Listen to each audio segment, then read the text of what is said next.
And now, stay tuned for the program that has rated tops in popularity for a longer period of time than any other West Coast program in radio history. The Signal Oil program, The Whistler.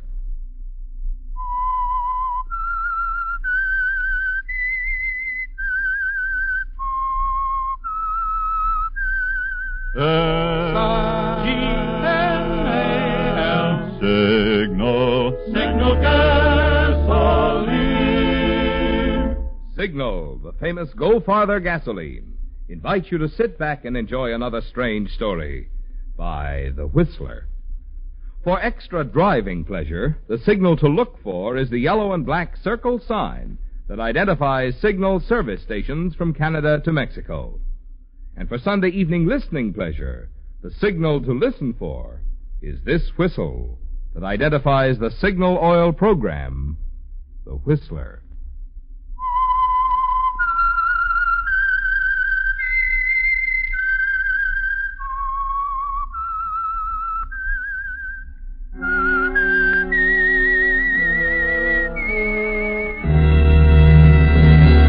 I am the Whistler, and I know many things, for I walk by night.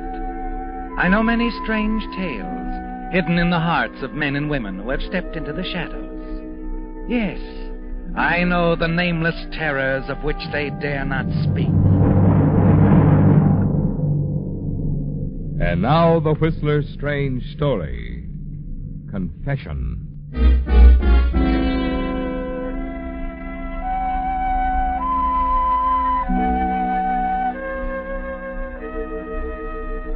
The group around Dr. Rourke's bed moved away as he beckoned with his last remaining strength, indicated that he wanted to be alone with his son.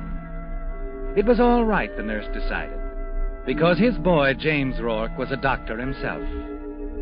She directed the others out, moved silently after them, and closed the door.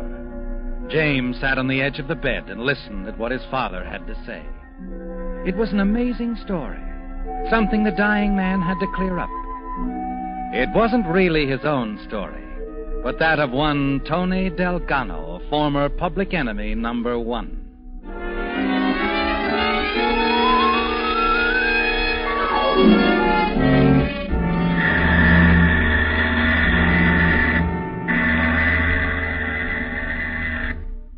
It was late. The steamer dock almost deserted when the big car pulled up near the gangplank. And Tony Delgado stepped out and turned to the driver. Salidi. Yeah, Tony? Not Tony, you fool. You want me picked up before this tub even sails? Okay, not Tony. What do you got on your passport? Tony Delgado is no more. The boss is now David Delmas. Delmas? It's kind of close, isn't it, Mikhail? Should be close, Chief, so you don't slip. I'm not slipping. Just see that you guys don't. You do any singing, Salidi, one little bit... Why do you always think I'm going to be the opera star? I don't sing to nobody. See that you don't.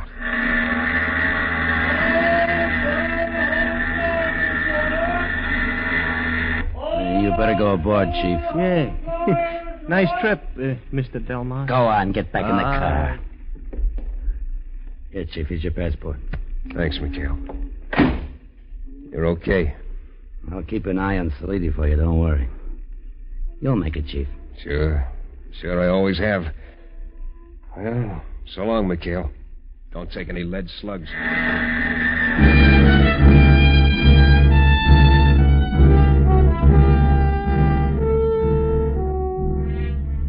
You watch from the rail as the lights from the Golden Gate fade into the distance. And you feel safe, secure, don't you, Tony? It's like the beginning of a new life.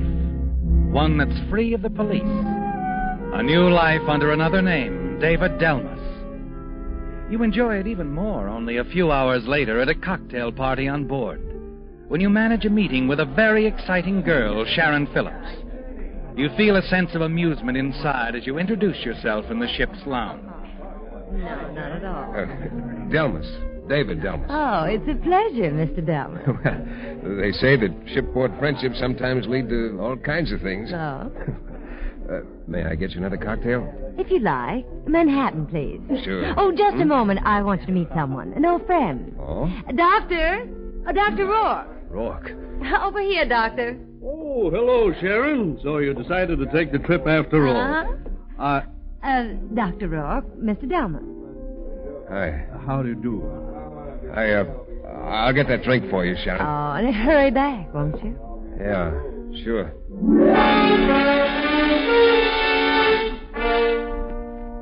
It's a shock, isn't it, Tony, seeing Dr. Rourke?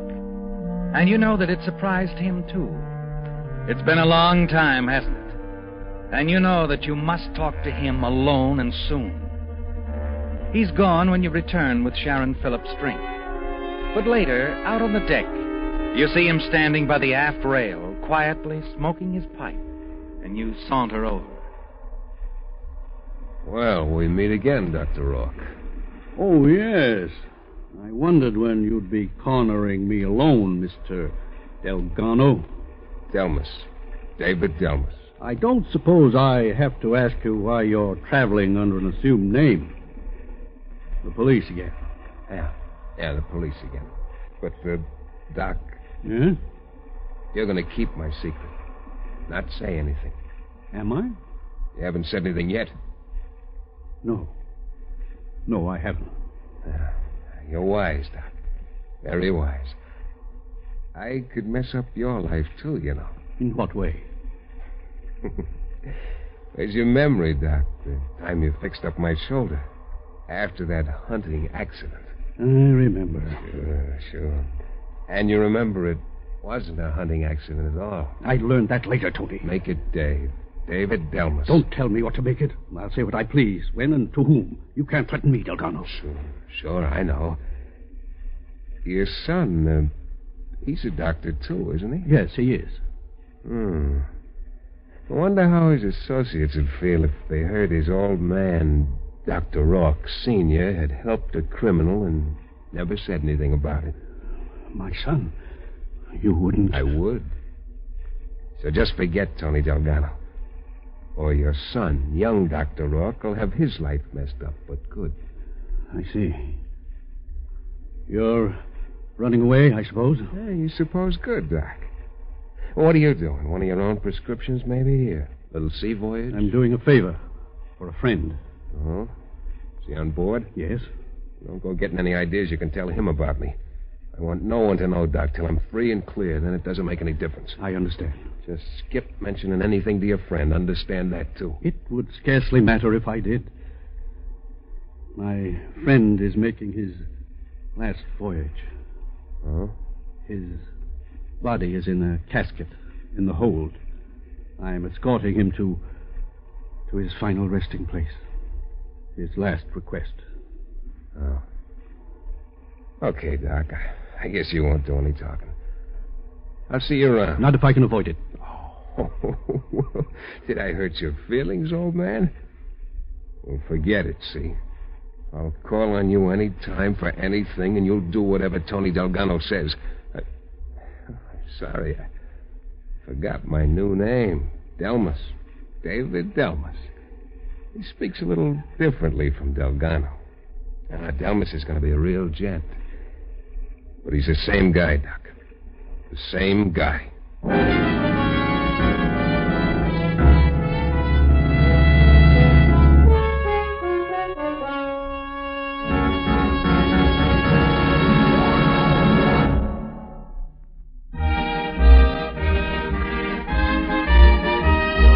H.F. Hansen of San Diego is the Whistler fan to whom we are sending a $20 Signal gasoline book this week as a token of our appreciation for writing this limerick.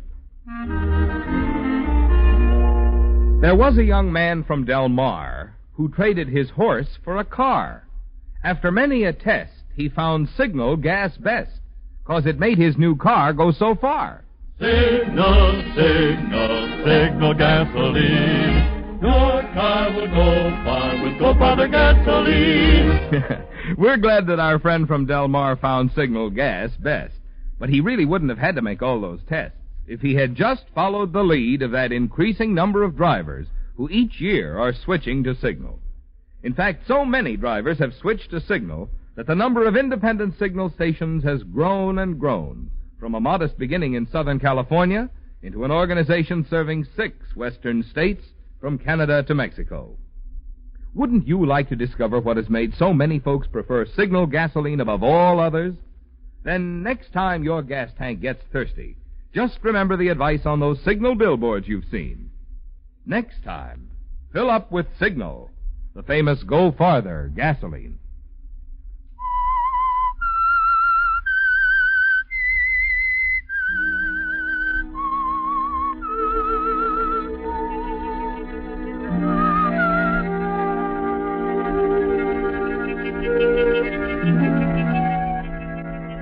It's clear sailing again, isn't it, Tony?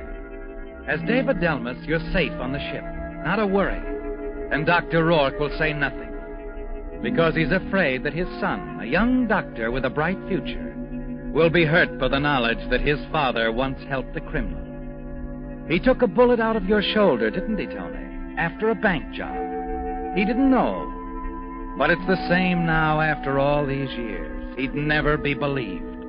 And you'll take any advantage to be safe. You think very little about it the next few days. You're too busy with that girl, Sharon Phillips. She's exciting, isn't she, Tony? And seemingly very interested in you. Oh, you won again. David, I'm afraid I'm no shuffleboard player. Oh, David. I like you to call me that, Sharon. David, what do you do? Your work, I mean. Why do you ask that? Oh, no reason except that, well, we have been seeing a good deal of one another. I asked Dr. Rourke if he knew anything Rourke, about... what did he say? Why, nothing. Nothing at all. That's why I asked you. Oh, Sharon, I'm just a guy moving about, seeking... Seeking? Yeah. Someone like you. David, the steward's coming. I don't think... Oh, the fool. What is it, Stewart? Mr. Delmas, could I see you alone, sir? Sure. We'll dance twice around the main funnel. What do you want? Later then, sir. Alone. Look, what is it? I don't mind, David. I'll join you later. Mr. Long. Not much later. 10 minutes, Sharon. Now, boy. Easy, Tony. What? I might not like that. Tony, where did you... I've seen your picture. So what? This, Mr. Delgado. This radiogram from San Francisco. From Mr. David Delmas. Let me see. Ladies singing received well here. Anticipate big reception for you in Australia. McHale. So, lady, that double-crossing little squealer, if I... Tipped off the cops, huh? If I ever get my hands Save on your him... breath, Mr. Delgado. You can still lick him from here. You got a Sunday punch. Yeah? Yeah. Your friend, Dr. Rourke. What about Rourke? He's escorting a stiff, isn't he? So? So? What's to prevent us from, disposing of his quiet friend? You take his place in the casket, go ashore as nice as you please. Nobody's the wiser. Hey, you're a bright boy. And your end of it? Just give me a little help, that's all. Help? Yeah. Maybe you could get a little package ashore for me. What's in it? $1 million in diamonds. You just take it in with you, deliver it to me later. We both get a break. I'll pick it up after you're safe on shore. What do you say? I'll have to think it over. I'll get in touch with you. Okay. But remember, it's your only chance.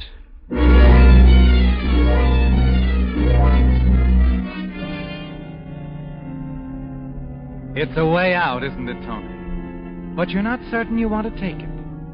You tell yourself there must be another way you can escape the police, who'll be waiting for you when your boat docks at Sydney. In the days that follow, you search for the answer. Find yourself thinking more and more of the steward's plan. Then one evening, as you stroll along the half-deserted deck... Evening, Mr. Delmas. Beautiful night, isn't it? Yes, it is, Stewart. Do you have a light? Righto. Here you are, sir. Thanks. Oh, been a pleasant voyage, wouldn't you say, sir? Too bad it'll all be over soon. Dock day after tomorrow, you know. Yeah, I know. By the way, Mr. Delmas, Miss Phillips has been inquiring about you. What? Asked if I'd seen you. She's in the lounge. Oh, thanks. Nice young lady, that Miss Phillips. Seems quite taken by you. If I may say so, sir. That's so? I got eyes, you know. Yes, sir. Very attractive woman. Lots of money, too, I hear. Too bad if anything happened to spoil your beautiful friendship. Like the police. Hey, Mr. Delmas? Yeah, it would be too bad. Been thinking any more about my proposition? Sure, I've been thinking about it. It's a deal? It's a deal. Bring the package to my stateroom in 10 minutes.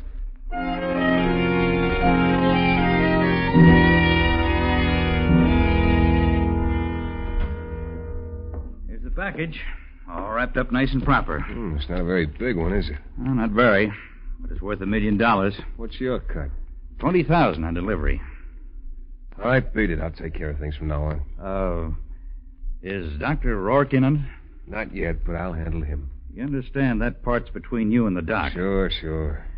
Well, gotta get topside. All right, just a minute. Yeah? How do I get this package to you when I'm ashore? Don't worry, Tony. I'll be close by. All the time.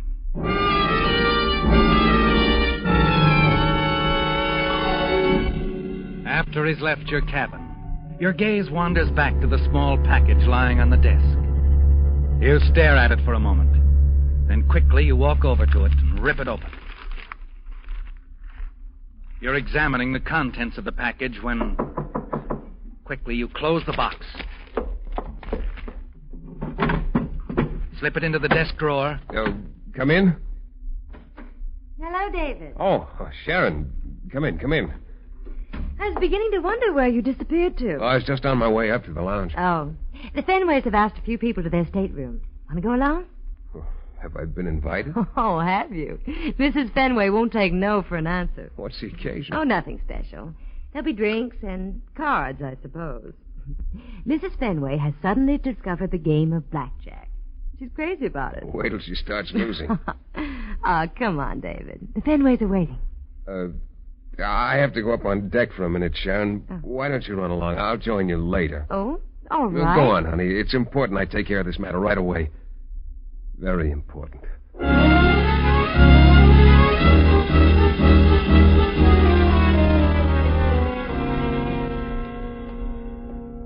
Oh, steward. Huh? Oh, Mr. Delmas. I didn't see you. Rather dark here. Yeah. And nice and dark. Out for a bit of a stroll? I am. Join me? Well, Come on, it's business.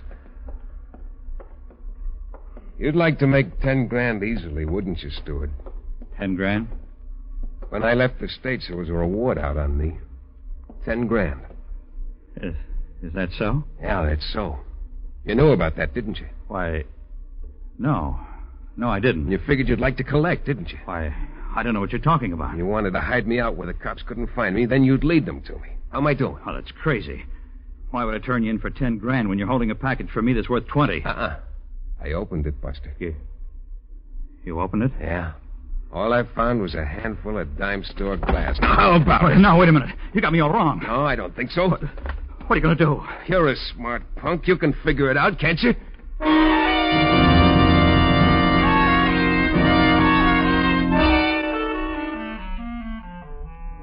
It was easy, wasn't it, Tony? The steward won't bother you anymore. Sharon and the rest of the passengers will think he's fallen overboard. When you retire for the night, you're confident you're in the clear, that your plan can't fail. Then the following morning, there's a knock on your stateroom door. Come in. Your breakfast, sir. Oh, thank you. Set it down here, will you? Yes, sir. You're new, aren't you? Where's the other steward I had? Well, it's rather odd, sir. He's disappeared. What? The ship has been searched. He isn't aboard. Are you sure? Yes, sir. One of the passengers on the deck last night thought he heard a splash. You mean the steward might have fallen overboard? That's exactly what might have happened, Mr. Delmas. Oh, Dr. Rourke. Good morning. Good morning. That'll be all, Stewart. Yes, sir. Too bad about the steward falling overboard, wasn't it? Yeah, tough. Well, accidents will happen. I don't think it was an accident. You join me, Doctor? Thanks. I've already had breakfast. The eggs look good. You sure you won't No. You were saying, Doctor. It wasn't an accident, was it? Accident? Oh, you mean the steward. How does it feel to be a murderer? I've often wondered. Have some coffee, Doc? He knew too much about you, didn't he? I noticed from the first day when he saw us talking together. He was rather inquisitive, in a guarded sort of way. Probably recognized you. He was a smart little operator, Doc, but not smart enough. I hated to do it, especially after he'd given me that bright idea. What bright idea? Way of getting off this boat. You see, the police are going to be waiting for me when the boat docks in Sydney. What? Mm-hmm. Sit down, Doc. Sit down. You know, it's going to be tough for both of us if they grab me. Tough on your son, too. What are you going to do? Well, there's a way I can slip past them, if you'll help. And I'm pretty certain you will, Doc. How? You told me you're accompanying an old friend to his final resting place. Yes, that's right. Sure. And that's how I'm going to slip off this boat. They'll never think of looking there for me. You're not suggesting that... Right again. We make a switch. No, I can't do that. I won't. Relax, Doc, relax. You can't ask me to do such a thing. I'm not asking, I'm telling. What's more, you'll keep your mouth shut or you know what happens to your son. Now beat it, huh? Now, listen to me. We'll be talking tomorrow night. I'll let you know in plenty of time. Plenty of time.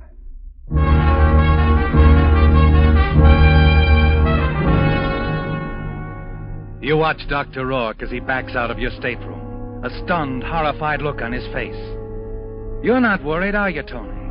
You know he'll go through with it for his son's sake. You spend the rest of the day with Sharon, enjoying the deck games, chatting pleasantly with the other passengers. And then early that evening, when you've just finished dressing for dinner, you pour yourself a drink. A knock on your stateroom door interrupts your first sip. One of the ship's officers steps into the room. Yes, what is it? I'll have to ask you to come with me, sir. Oh? Captain wants to see you. What about? If you'll come quietly, Mr. Delgado. Delgado? We've just received a radiogram from the San Francisco police. Oh, I see. Mind if I finish my drink? Would you care for one? If you'll come with me, sir. Oh, come on. Have a drink. An instant after you throw the drink in his face, your fist connects with his chin, and he slumps to the floor. Quickly, you close the door, stand for a moment with your back to it, your mind spinning wildly.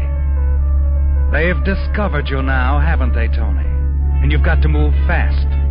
Leaving the unconscious officer sprawled out on the floor, you hurry to Dr. Rourke's stateroom. That's what I said. Now. It's got to be now. But we don't dock until tomorrow. Sure, but as soon as that officer wakes up, they'll be tearing this boat inside out looking for me. Please, Delgado, don't ask me to Look, do I this. haven't got time to argue. Get going. I'll wait here for you.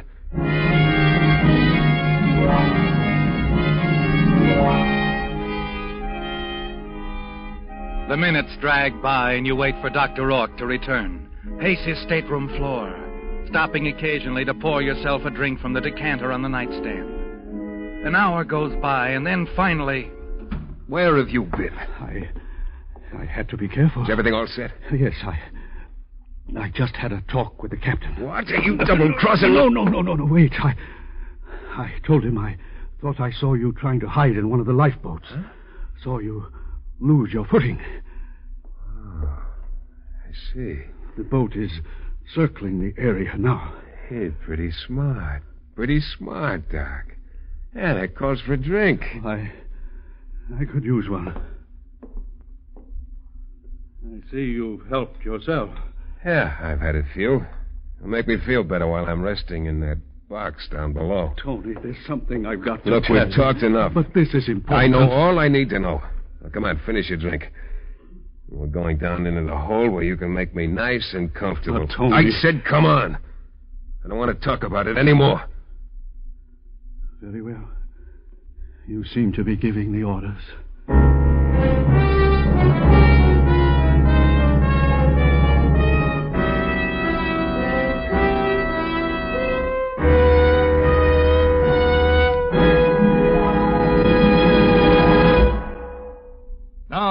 Here's some hot weather mathematics for drivers. Take the temperature of the day, add 2,800 degrees, the temperature inside the cylinder head of the average motor. That adds up to a lot of heat. Good reason why your motor needs the protection of the improved type Signal oil that's engineered to stand up under heat. Signal Premium Compounded Motor Oil. You see, in addition to 100% pure paraffin base, Signal Premium contains scientific compounds that do things which oil alone cannot do. One of these compounds, for instance, keeps Signal Premium from breaking down at high temperatures and forming harmful gum or varnish. Another compound prevents bearing corrosion, and still another compound actually removes carbon. That's why we call Signal Premium the oil that does so much more than just lubricate. So if you want your motor to stay young, get your next oil change at a Signal station. Change to the improved type Signal oil that stands up under heat. Signal Premium Compounded Motor Oil. In stunned silence, young Dr. Rourke sat on the edge of his father's bed, listening to the dying man as he told his story in a voice that had now faded to a bare whisper. The end was near for the elder Dr. Rourke, and as his son James leaned forward to catch the last few remaining words, an expression of horror crossed his face. Dad, you let Tony Delgado get away? No, son. He didn't get away. But you let him take another man's place in the casket. Your friend. Yes. He took my friend's place in the casket. The body I was accompanying to its final resting place. But, you see, there was something Tony Delgado didn't know.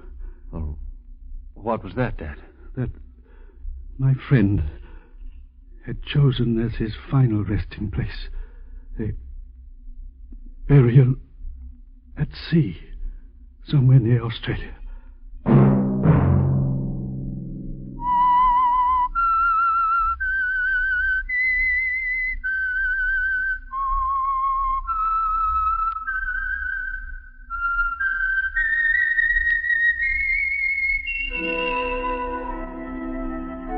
Let that whistle be your signal for the Signal Oil program, The Whistler, each Sunday night at this same time. Brought to you by the Signal Oil Company, marketers of Signal gasoline and motor oil, and fine quality automotive accessories. Remember, if you would like the fun of having your friends hear a limerick of yours on The Whistler, the address to which to send it is Signal Oil Company, Los Angeles, California. All limericks become the property of Signal Oil Company. Those selected for use on The Whistler will be chosen by our advertising representatives on the basis of humor, suitability, and originality. So, of course, they must be your own composition.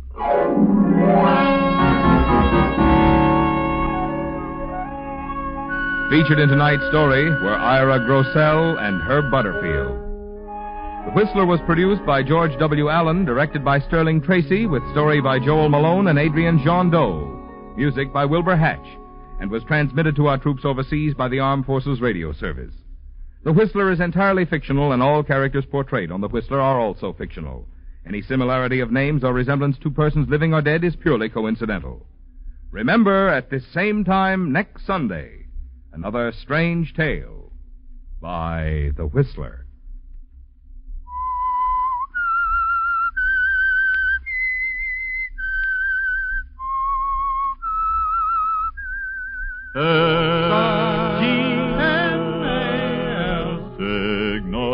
Signal gasoline. Marvin Miller speaking. This is CBS, the Columbia Broadcasting System.